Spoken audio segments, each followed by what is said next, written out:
There are people in our community that just give and give and give, and we've talked to some of them already today. Tom Hammond is one of my favorites because he does a spectacular light display out in Doylestown. We've talked to him in the past, and I'm so happy to welcome you back. Tom Hammond, U of A computer tech at the Wayne College. He lives in Doylestown and invites people from all over the world to take a look at it. Hey, Tom. Hello, how are you? Tom, how are you this morning? I'm doing wonderful. A little lack of sleep from last night from getting things up and running.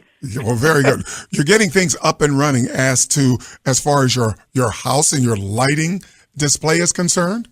Yeah, about last year I started a new idea of having Christmas lights on the house that are controllable from the internet. Get out of here. So are you serious? Anyone with a computer or a smartphone can actually go to itwinkle.org and be able to control my lights from a web browser, and they can make it show different patterns, different animations, that kind of thing. So you have cameras around showing the display, and when they look at that, they can just do their thing? Yep, I have no more privacy at my house anymore, and this is something that over the years I've done this for about maybe the Christmas lights for about 4 years, and a fellow from Australia helped me build these, invent these kind of things, and it's just been something it's been a community effort. I work at Wayne College, and we have what's called a maker space there, where the community comes together to build creative projects, and this is the birth of something like that. Well, let's talk about the display itself. How many lights are on your entire display?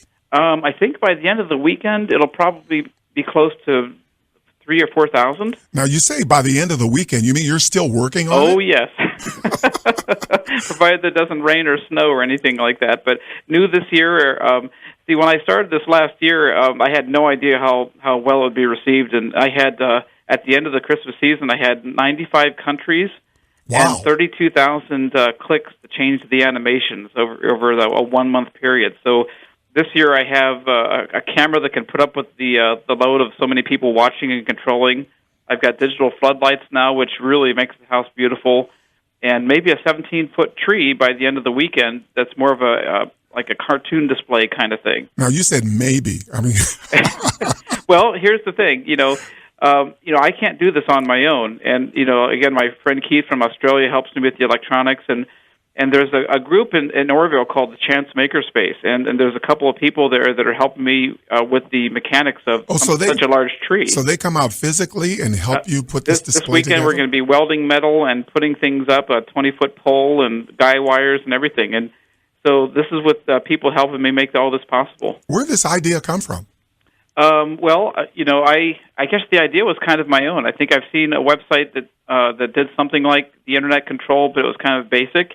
And there's a lot of technology out there that makes it possible. And everything that I do is homemade. So it's not a professional hardware solution, not professional software. It's all freely available technology.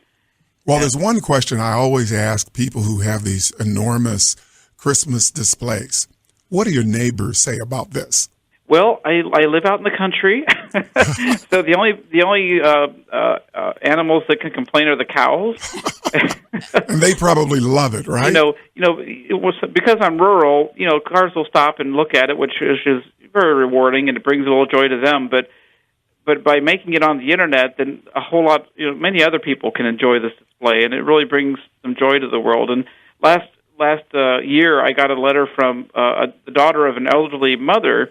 And the mother couldn't decorate her house last year, so the daughter said, "Thank you so much for the display, because now my mother can decorate your house instead of hers." Oh, that's and wonderful. It really meant a lot to her. Well, tell me now you talked about all these things that you're putting together. Now, you also have some animated pieces to this? They're all animated lights.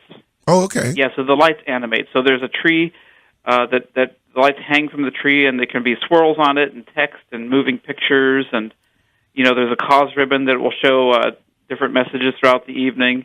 So all the lights are digital, so every light can be a different color at a different time, but they all work together as part of one big animation.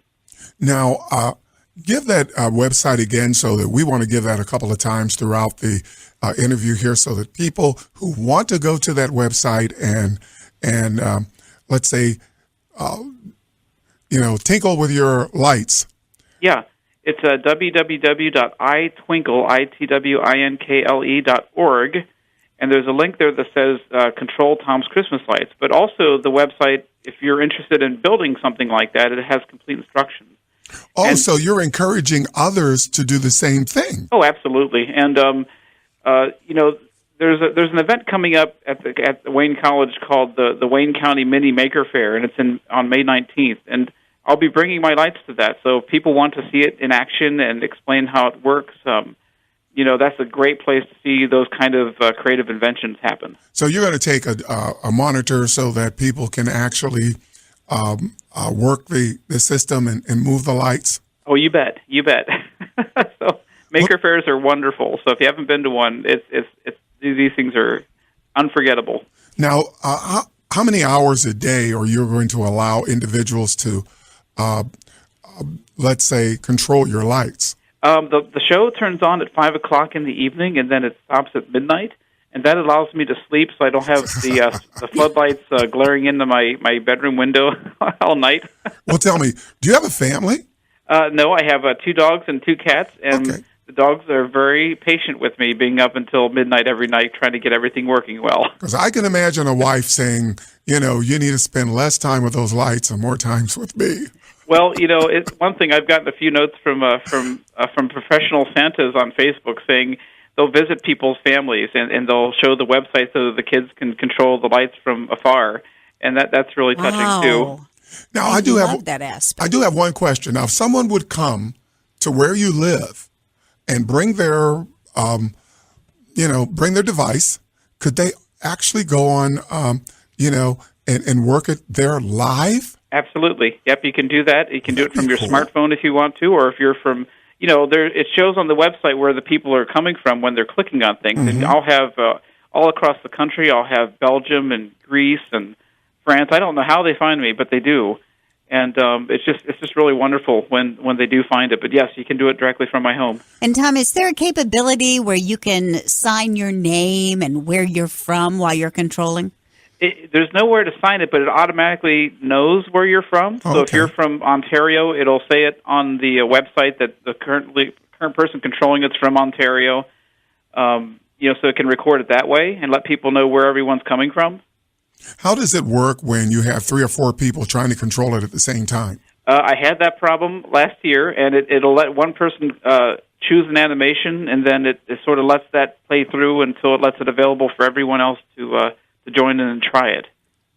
Well, in a given evening, let's just say in one given evening, how many different controllers do you have controlling your display?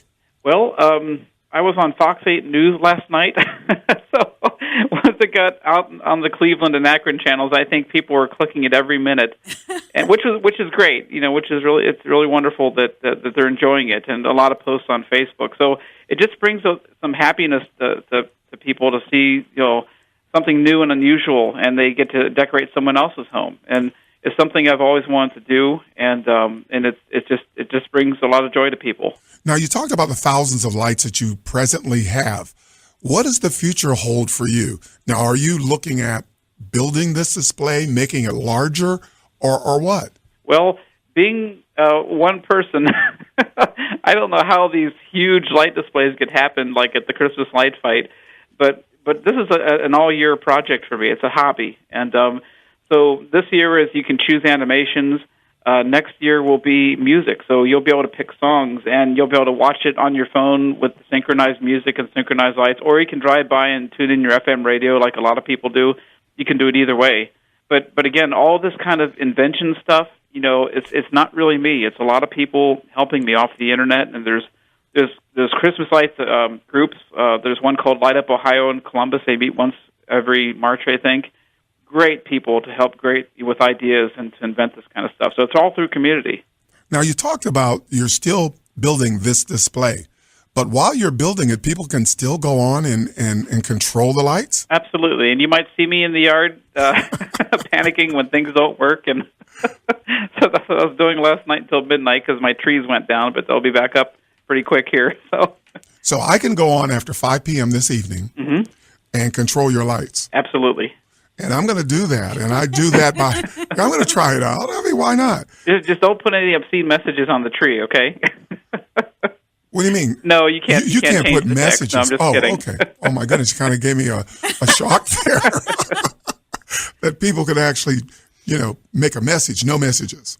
That I tried to work on last year and it didn't flesh out, so that's going to be another next year kind of project. Well, no, let's leave that alone. I don't think we want to see messages. I think that just the light displays with the various, you might say, patterns that you can come up with, I think that might be enough. Messages might be a little too much for some people to handle around the world. When some people come through the house and they stop and you see you can't see their faces, but they'll come by on the Maker Faire table when I talk about the lights, and you can just see that they're just amazed, and the kids are like, they love flashing lights, and a lot of these people won't build something like this, but the fact that you can do it and they can visit and have 15 minutes of surprise and wonder, that it's worth everything. I often wonder when people have these large displays, what kind of electric bill do you have? They're all LEDs. Oh, okay. So it's minimal. I haven't had the electric company boost my power yet. Because I see some of these displays. There's so many lights and it's so warm. You could almost see the snow melting off the roofs and around the houses because it's so much heat being generated. With the LEDs, that just makes it a little more economical when you talk about electric bill, and it doesn't heat up the neighborhood. Yeah, and this system can work with a multitude of different types of lights. So you can go to Walmart and buy the standard incandescents, or you can get GE Color Effects at Lowe's. You can buy eBay and Amazon, and they all work together. So the more you keep adding, they all become part of the same show. And when you talked about the text on the display, my friend Keith in Australia, he's the one that helped me invent this. He helps with the Sydney City tree, which is, I don't know, 5 or 10 stories or maybe 20 tall. It's a huge tree. And last year they had a digital ribbon where people could use their smartphones to text messages to the tree. And he wasn't involved directly with that project, but they had a person interpreting the messages before they got put on the tree. And someone sent a message in Russian, and the interpreter thought it was okay, but it was actually a political slam. That's what I worry about when you allow texts and people to control a message that you never know what you're going to get. Hey, but once again, let's tell people how they can go online and control your Christmas lights. Okay, you go to www.itwinkle.org, and then halfway down the page there's a green button called Control Tom's Christmas Lights. And as soon as you hit that, you'll see a video of my house, a live stream video, and you'll see buttons above it. And when you click those buttons, the house will show what you clicked. Now, you also talked about people doing the same thing you're doing. Do you teach people how to do this? Or are you putting together a team to show people how to build a display like this? Yep. The Shantz Makerspace at the Shantz Organ Company. This evening, we're going to meet with a small group of people to build some prototype versions of animated lights, and then just to see how the idea works. And then in January, the Makerspace is going to offer it as a formal workshop for anyone that wants to get into this kind of stuff. Who's Makerspace? Can you give us a little idea of what they do? The Shantz Makerspace, it's a new offering by the Shantz Organ Company. It's just like the Wayne College Makerspace, where it's an open to the community resource for people to share ideas and projects. And the Shantz offers workshops on, you can build 3D printers to take home, you can build CNC machines to take home. They meet every third Monday evening at 7 o'clock, third Monday of the month.